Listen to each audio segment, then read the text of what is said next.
We got some boxes from BMR. What's in this box is... Okay, here is our upper control arm bracket. And this one is our upper control arm, I believe. Yep, here is our adjustable upper control arm. Pretty nice. In another box, here we have, I believe, our lower control arms. Ooh, this thing is beefy. Yeah, here are our new BMR solid lower control arms. So yeah, here's the second one. We got two lower control arms, an upper mount and an upper control arm. And I'm gonna go ahead and throw these in. Yeah, I'll throw in a clip right here of some of the axle wrap that I discovered in my last video.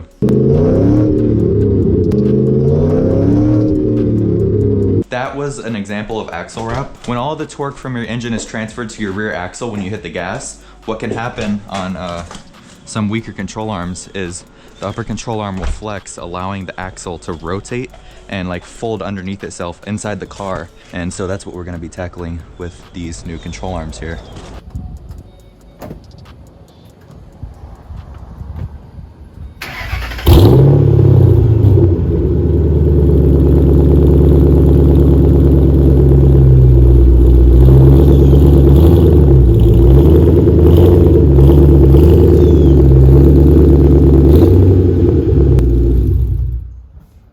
We have the car supported with two jack stands and the jack, so we're good here. And the first step to taking out our upper control arm is actually inside the car. The first step we have to do actually is to take out our back seats, because the bolt for the upper control arm is right here underneath our back seats. Should be two little clips on the corners here, yeah. This just pops right out. Like this. Check this thing out. Finally got a real impact. I got it for this job in particular because some of these suspension bolts have quite a bit of torque put down on them. So I believe this is a 22 or a 24 millimeter. Nope, maybe a 19. Oh, it looks like it's an 18. Yep, it's an 18, the one size I don't have.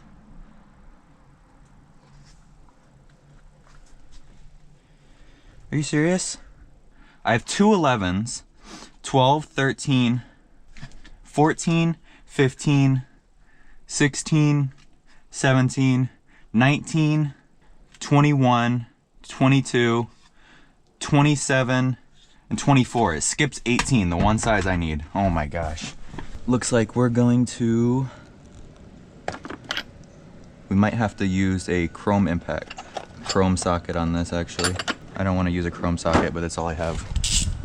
I specifically bought impact sockets for this bolt here, and I bought the wrong size because this thing is supposed to be torqued down super hard.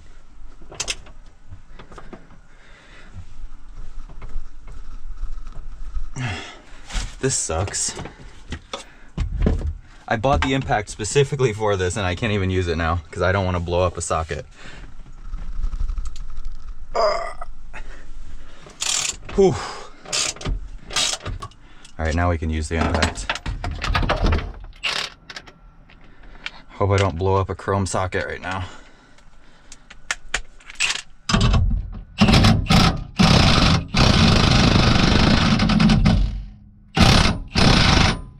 That's scary. I don't want to use this with a chrome socket.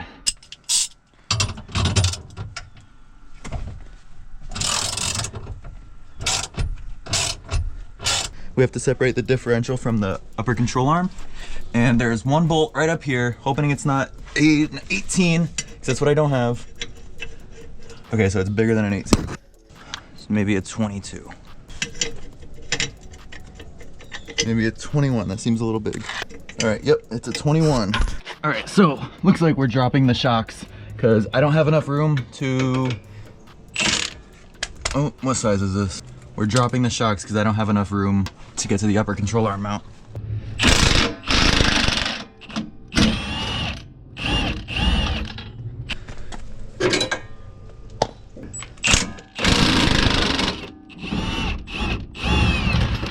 Now our axle is separated from the chassis of the car, and it's supported on jack stands and a jack, so we should be good to get the upper control arm now.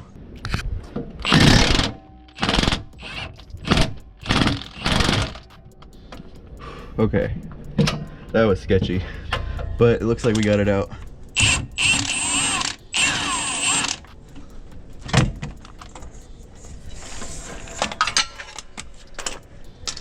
All right, next what we want to do once we have that first bolt released from the differential is we want to bring the diff back up to relieve some pressure off the upper control arm so we can slide that bolt out. What? This isn't threaded in, but there's usually a lot of tension on this bolt, so it's a good idea to back it out with the thread, just to prevent any damage to the threads when reinstalling it.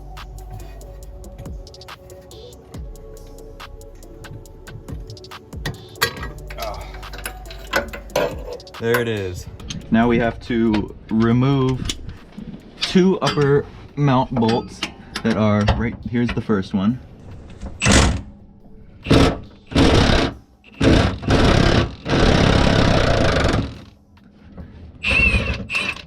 Oh wow, our chrome socket did it. I just sent it on that one. Here's the second one. There we go, that one came out easier. This impact is thick. This would be a lot harder without it. All right, now I believe we can just pull this thing out.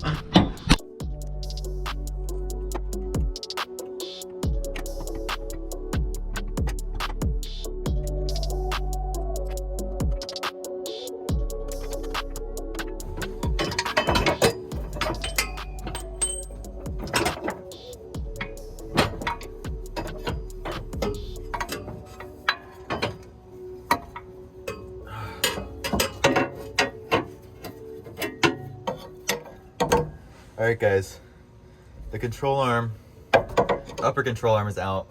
The mount is still in. This was literally the biggest waste of time ever. I'm giving up on getting the mount, honestly. I've been trying to pull this mount out for about 2 hours now. It's just very stuck in there. So it looks like we're going with the adjustable control arm and the stock mount. Here is our stock upper control arm. I ended up just taking it out without the mount. Here is our upgraded mount that I was going to put in. But what's happening is it's pinned between the gas tank and this slip is inside the frame. What you have to do is you have to wiggle it out, but there's not enough room to lower this without dropping the whole gas tank. And it's honestly not worth it for me. My stock mount, I inspected it. It looks good enough to me. There's no cracks or anything in it. So I'm just gonna go with the stock mount and the adjustable arm, because the adjustable arm is what's really going to make a difference. So what we have to do now is we have to make this adjustable upper control arm the same length as this stock upper control arm. And first of all, you can see why we're replacing it. Look how thin this stamped steel is. It's like 1/8 inch maybe, I don't know, if even. This is like an inch tube. This thing is sturdy. And also we have some cracking going on in this bushing here. But the way that we're going to align these two is we're going to use this 3/8 socket as the bottom piece. We're going to adjust this one by twisting these bolts here until it is the same length as the stock control arm, and we can fit this extension all the way through, so we're gonna need to extend it about 1/4 inch now. All right, these look pretty much the same length right now, so we can go ahead and lock it up.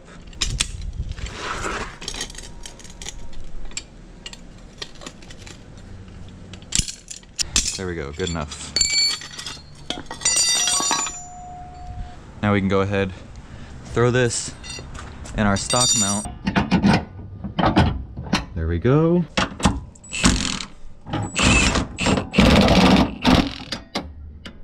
Now this bolt here that goes from the control arm mount to the actual upper control arm, it needs to be torqued to like 130 foot-pounds, but I don't think I'm going to get a yeah, there's no way I'm getting a torque wrench in here or a power tool now that it's mounted, so I'm just gonna pull it as tight as I can. It needs to be like 130 pounds. All right, so now we're back inside. We have the control arm all tightened underneath, and we're gonna apply just a little bit of Loctite to this bolt to help it, because this is the main bolt that is going to be keeping everything straight under here. Oh, that's gross. I don't like how this thread feels.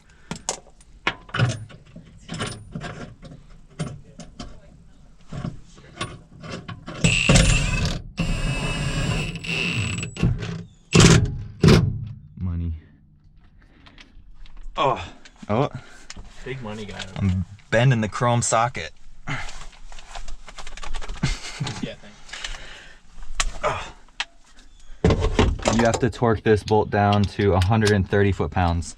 There's a lot of numbers out there, and what I found out is for the 2010 plus, this is the same bolt, but it's a 22 millimeter, not an 18, and they torque that to 240 pounds. Since this is the 18 millimeter bolt, we torque this to 130. There. A little extra.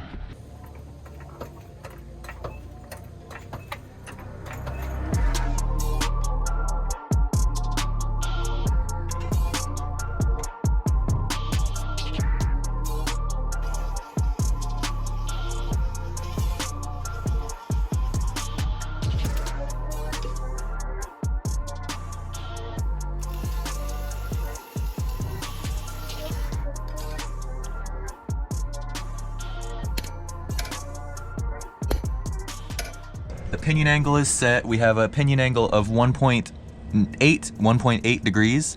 And on manual cars, you want to shoot for a pinion angle between 1 degree and 2 degrees, so we're right in the money. And yeah, now we can start in these lower control arms, which should be much easier.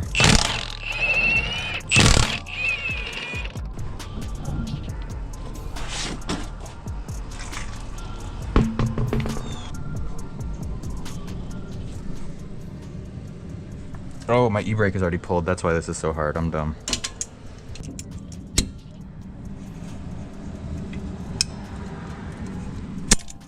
Pop off this little clip. There we go. Now our e-brake is free. And we can slide it out of our lower control arm here.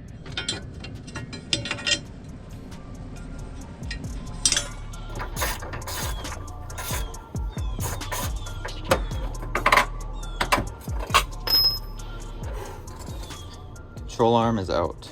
Lower control arm is out. Here is our old one and here is our new one. You can see big difference between these. This is just stamped very thin steel and this is solid. These are directional, so this is the passenger side. Here's our driver's side. And how you can tell is because grease fittings go to the bottom, skinny end to the front, fat end to the back with the offset going towards the inside. Much easier than the upper control arm.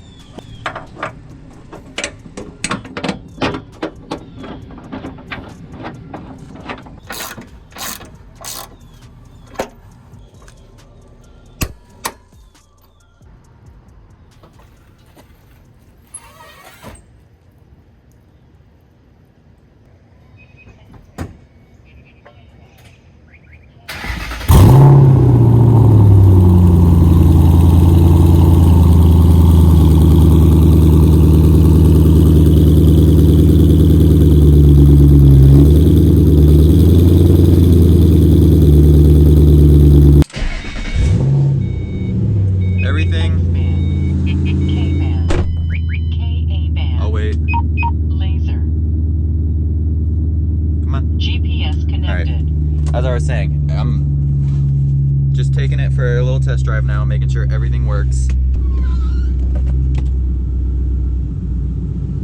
Oh, glasses, that's why I can't see.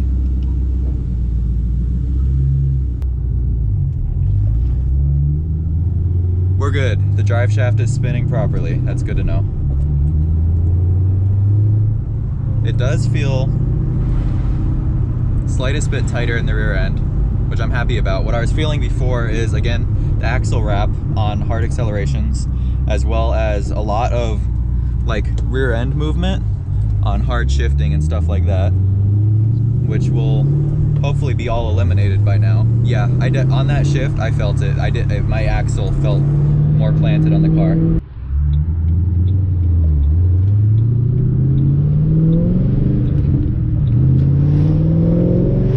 That feels nice.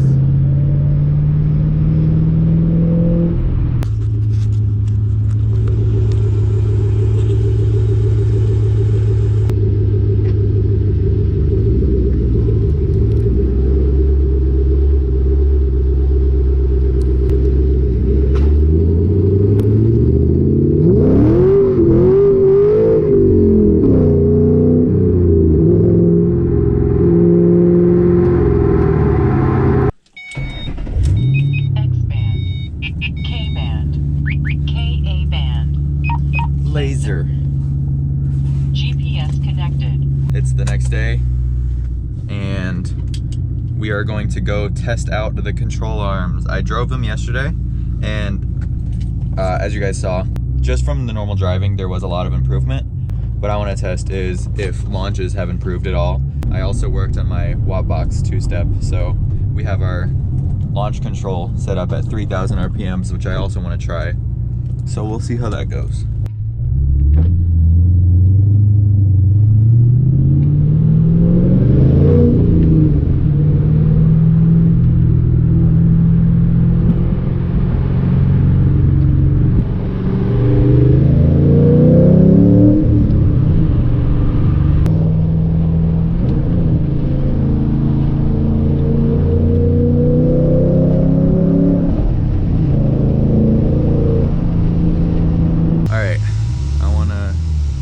Test out the two-step.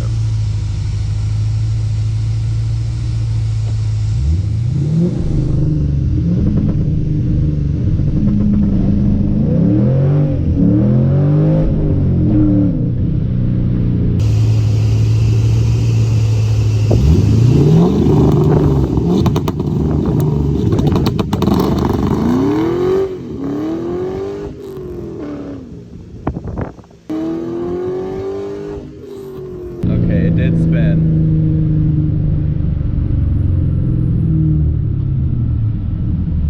Alright, we can try that again.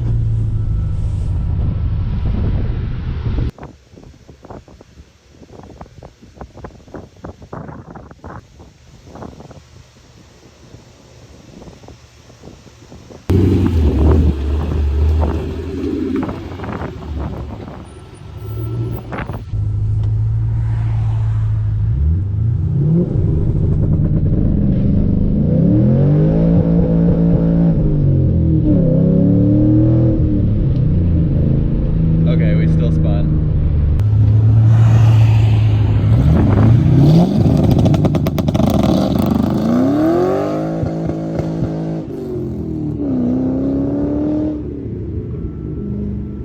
There was no wheel hop though. That was actually pretty good. I'm happy with that.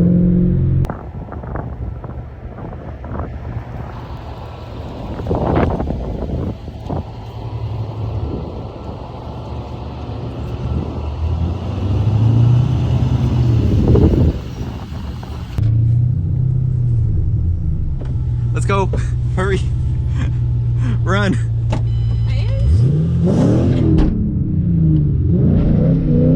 Cops are coming.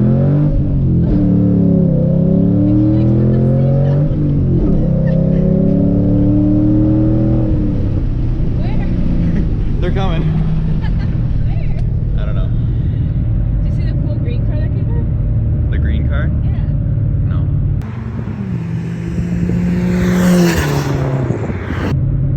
It did something cool on camera for me. Oh, it did?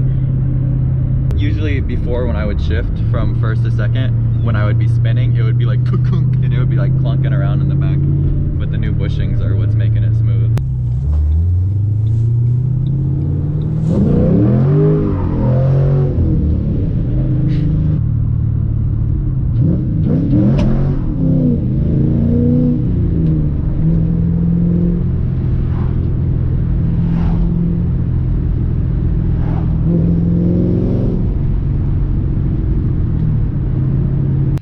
I don't know if you guys heard that, but I just heard a really loud pop when I did that. It kind of sounded like my seat. It might have been the fiberglass on my seat just cracking, because it does that sometimes. It'll make cracking noises, but hope it didn't break something. Make sure everything looks normal under here.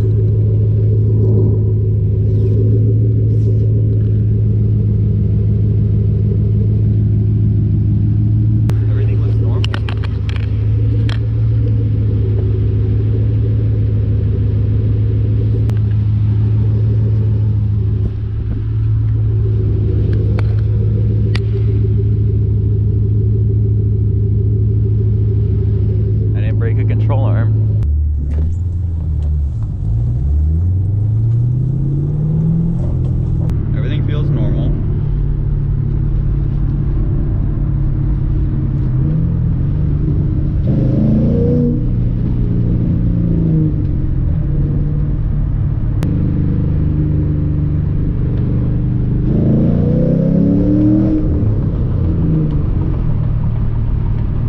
brake and axle. So I think we're good.